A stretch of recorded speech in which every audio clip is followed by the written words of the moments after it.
Hi there. So many Europhiles have been posing the question, what's the point in the United Kingdom leaving the European Union when it's not going to be the United Kingdom much longer? People have been pointing to Scotland and Northern Ireland as examples of a potential breakup within the United Kingdom. The European Union itself has also tried to drive a wedge between Gibraltar and the UK as well. That didn't really work out very well for them. The Gibraltar Chief Minister Fabian Picardo actually told the EU to stop acting like cuckolded husband that's taking it out on the children. The United Kingdom has actually been pretty resilient in terms of a supposed breakup. But I'm going to talk specifically about Scotland and Northern Ireland because, well, most people will know Scotland. Northern Ireland, you might be a wee bit more confused if you're not familiar with the politics. You've probably heard terms like United Ireland, Stormont Crisis, Direct Rule, talks, deadlines, power sharing, all this, that, and the other. And if you're not familiar with the politics of Northern Ireland, you're probably a bit confused by this. So I just wanted to kind of point out in this video how the UK has really been resilient in the face of Brexit and why I don't think that we're going to see a breakup. The United Kingdom, in my opinion, will remain united. So we'll talk first about Scotland because that's the easier one to talk about. In 2014, Scotland held its first referendum for independence and it voted 55 to 45 in favour of remaining with the UK. However, when it came to the EU referendum, Scotland voted 62 to 38 in favour of remaining in the EU. This gave Nicola Sturgeon, who's the leader of the SNP, reason to call for a second Scottish independence referendum. And don't get me wrong, I don't necessarily begrudge Scotland looking to seek its independence. I just find the situation a bit strange, to be honest, that it would prefer to stay in the European Union as opposed to the UK, especially when it's trying to make arguments such as it doesn't want to be a slave to the English. Is it really independence leaving the UK for the EU? It would be significantly harder to have any sort of say in Brussels as opposed to Westminster.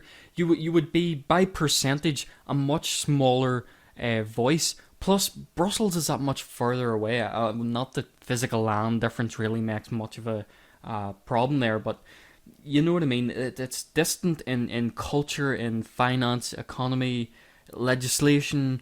It's not just the physical landmass I'm talking about here. Scotland would probably be made to adopt the euro currency as well, meaning that it's going to lose control of its interest rates and monetary policies to the European central banks.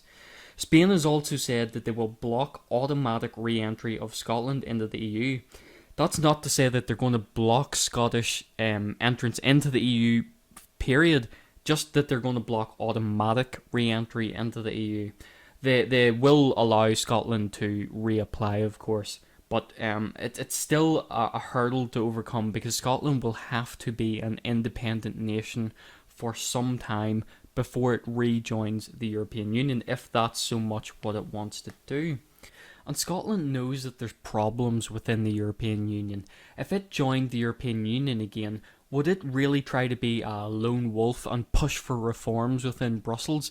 Would it get much success? Or is it just going to sit there and be another puppet, another arm, another extension of the European Empire? It's just a strange situation. And what would the terms look like between the EU and Scotland compared to the terms between Scotland and the UK? Would they really be that much more favourable? Because I don't think they would be. And what about a border between Scotland and the rest of the UK? Does it really want a hard border? Because I highly doubt that Theresa May will just sit there and act like a cuck and give them a soft border. I don't think it would be what Brexiters want anyhow.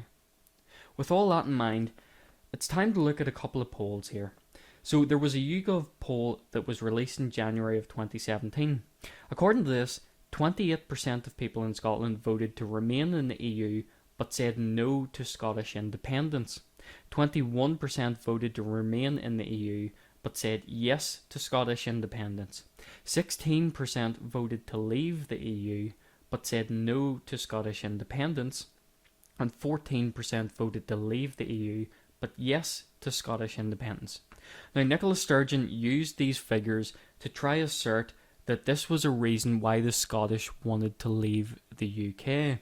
that they wanted to remain within the European Union. She was hoping that 28% who voted to remain in the EU but said no to Scottish independence would change their vote regarding the Scottish independence referendum. That if a second one was called, that group would change its no vote to Scottish independence to yes.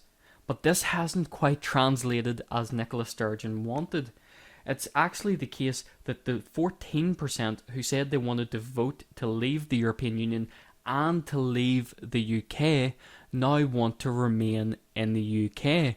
It seems as though what was really inspiring those people was Euroscepticism. The diagram below shows that 46% are saying no to a second independence referendum, only 39% saying yes, and 14% as don't know or wouldn't vote. This isn't the result that Nicola Sturgeon wanted, but it gets worse for her. Another YouGov poll that was released on the 28th of April shows the voting intentions in Scotland for the upcoming general election. The SNP is set to lose 9 seats, and the Conservatives are set to gain 13. More recent polls have actually shown that Scotland's willingness to hold a second independence referendum just is diminishing. So it is, as of the 25th of April, another poll showing that only 40% want a new independence referendum and 60% almost don't want one. Nicola has also changed her tone on this. She did declare that when Theresa May announced the general election, she said, "Oh, this is going to be about Scottish independence." In light of seeing these polls, Nicola Sturgeon has changed her tune, and now it's all about standing up to the Conservatives. She knows she's losing. Nicola Sturgeon even cancelled a speech on the 24th of April. This was believed to be her plans to propose how she would get a second Scottish independence referendum. And just a little side note here. If Scotland's planning its independence budget based on its oil, I have a wee bit of bad news for it, because global oil prices are dropping. You might have heard recently that the UK has went its first day without coal. Now, I know that's coal and not oil, but it shows a trend, a new trend that seems to be steering away from fossil fuels and more towards green energy. So Scotland would need to have some sort of investment in more renewable energy resources if it was going to try outcompete the rest of the UK in the energy market. Oil isn't going to be as big of a commodity in the future, with any luck, I think. So let's talk about Northern Ireland now. Northern Ireland in the EU referendum voted 56% in favour of remain and 44% in favour of leave. And the European Union is now trying to drive a wedge between Northern Ireland and the rest of Great Britain. And it's decided that in the event that Northern Ireland decides to leave the United Kingdom in favour of becoming a United Ireland, they're going to grant a United Ireland immediate access to the European Union. It's not quite the same situation as Scottish independence, because Ireland already is part of the European Union. So if you don't really know much about Northern Ireland, I'll start with the basics of it and quickly run through a wee bit of history, because you kind of need to know a wee bit here to understand what's been going on. Northern Ireland is divided mostly between two groups, Unionists and Nationalists. Unionists are mostly Protestant, and they seek some sort of link with the UK, whether this be via direct rule, where Westminster directly controls us and our laws and our judicial system, so on and so forth, or whether this be through a devolved government type system, where we make some of our own laws and have some control over a judiciary. Nevertheless, Unionists typically want some sort of link with the UK and its legislative and executive system. Nationalists are sometimes referred to as Republicans or Irish nationalists. They're mostly Catholic, and they want to re-merge Northern Ireland with the Republic of Ireland, and this would involve leaving the United Kingdom and falling under the Republic of Ireland's constitution. This is what was at the core of the Troubles. The Troubles was a 30-year violent conflict between these two communities, involving the British military trying to fight off the IRA, which was a nationalist paramilitary group. There were also unionist and loyalist paramilitary groups involved as well, but in essence it was just this violent conflict between these two communities. In 1999, the Good Friday Agreement was brokered in order to try bring peace to Northern Ireland, and it was seen as the first step towards doing so. It involved power sharing between the two communities in a government known as Stormont, which is a devolved government from Westminster. And in current politics, there are five main parties that govern within Stormont. That would be the DUP, the Democratic Unionist Party. It's currently the lead party in Stormont. The UUP, which is the Ulster Unionist Party, which is seen as a bit more of a moderate unionist party, and it would be the second largest unionist party. Sinn Féin, which would be the lead nationalist party, and it's also power sharing with the DUP. The SDLP, which is the Social Democratic and Labour Party, which is a nationalist party. It's the second largest nationalist party, and it is it's considered a bit more moderate to Sinn Féin. I'll talk about that in a bit. And then there's the Alliance. The Alliance tries to play itself as a neutral party to the Unionist Nationalist divide.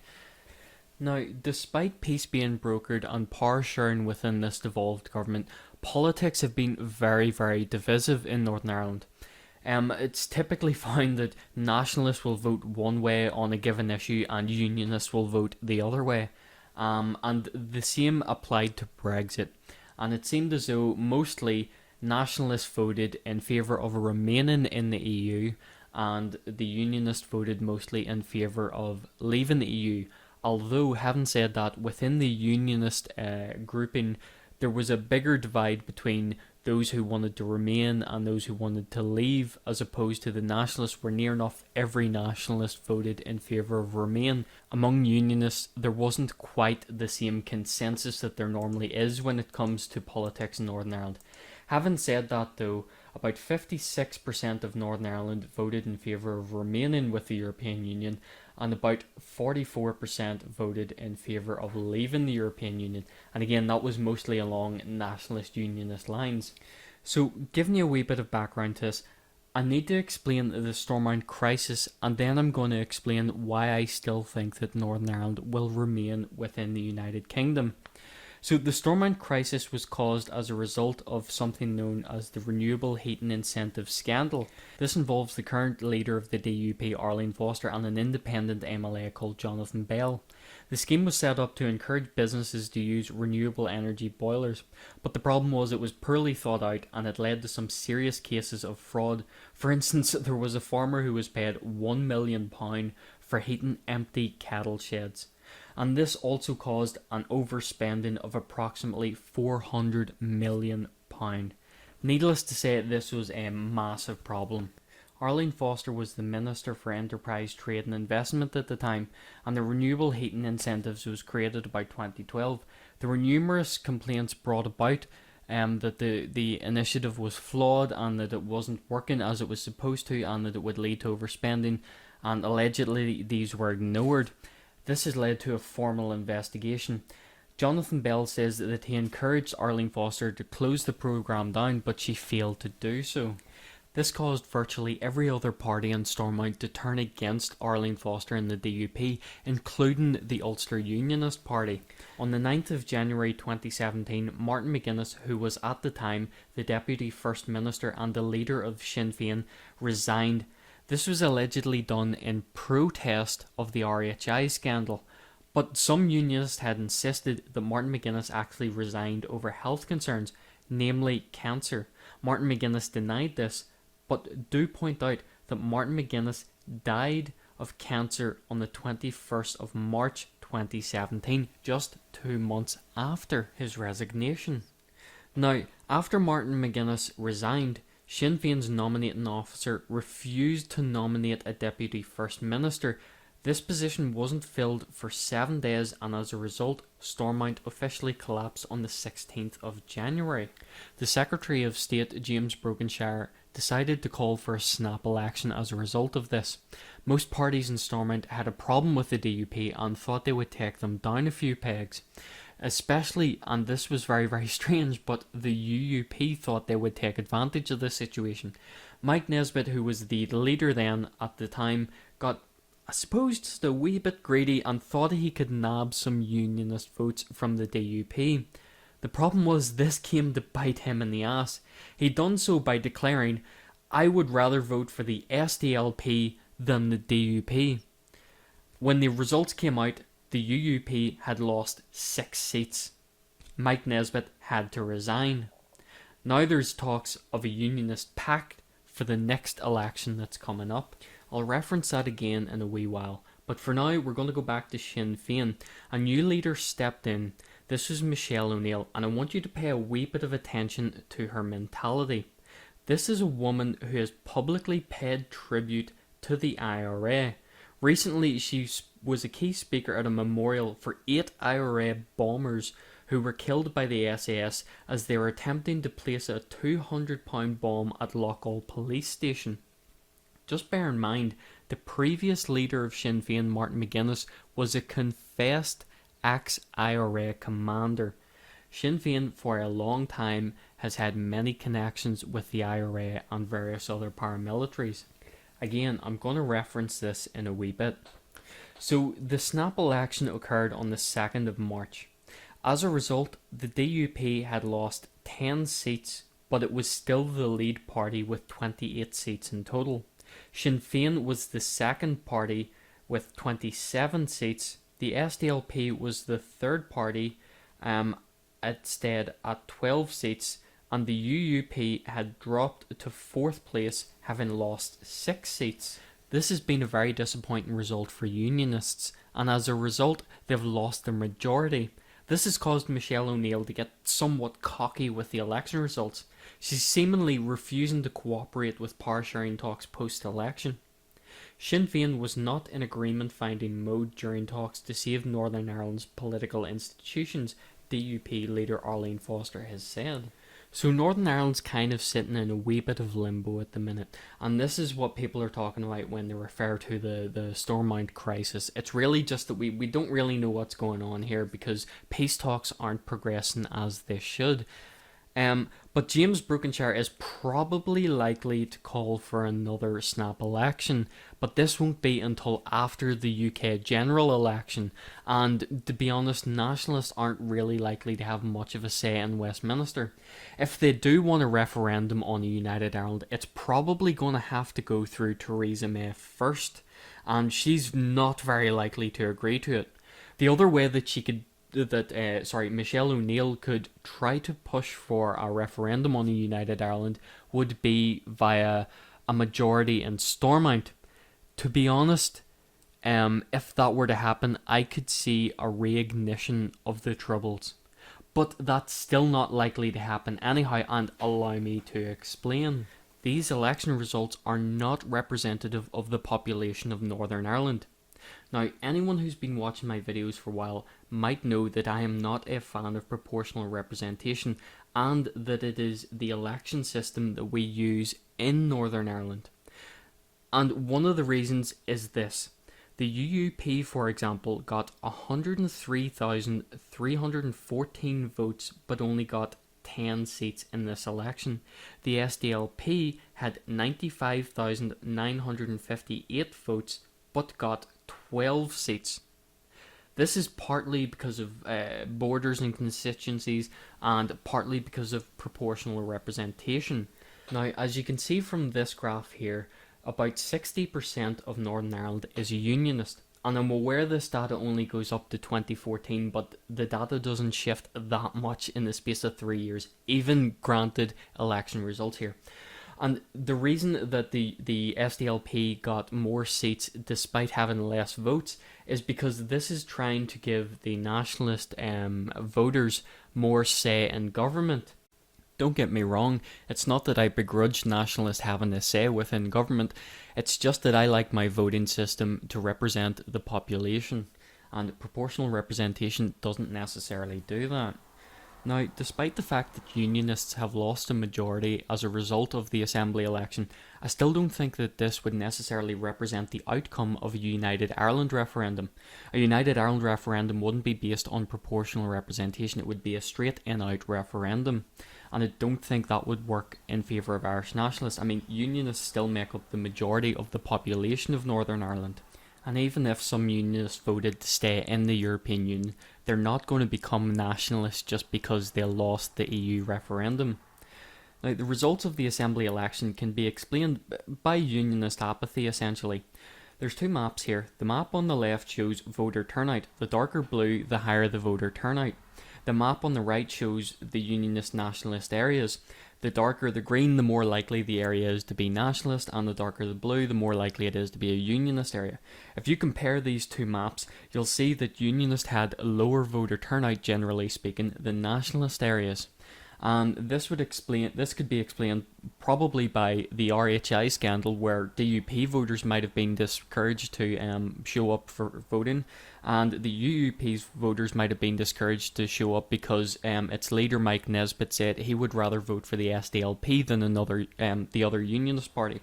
So, we in Northern Ireland, we are pretty rigid with our voting system. So, I think that probably could be explained by unionist apathy more than anything. If a United Ireland referendum occurred, unionists would definitely not be apathetic. It would be a very, very high voter turnout between both communities if such a referendum were to occur.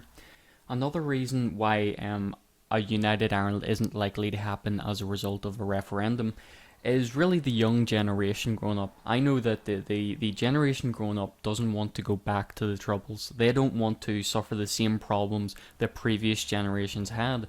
And they're focusing more, it seems to be, on social issues. What's really best for the people of Northern Ireland, not what's best for us as unionists or what's best for us as nationalists.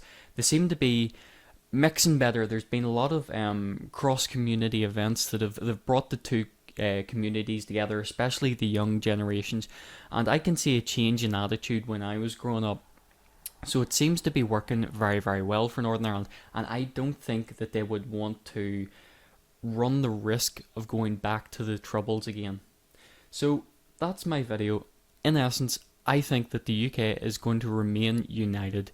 The EU will try its damnedest to drive a wedge anywhere it can get, but it's not likely to succeed. The EU is just getting desperate, and anyone who's talking about the United Kingdom splitting apart probably doesn't understand the situation fully. Thanks for watching.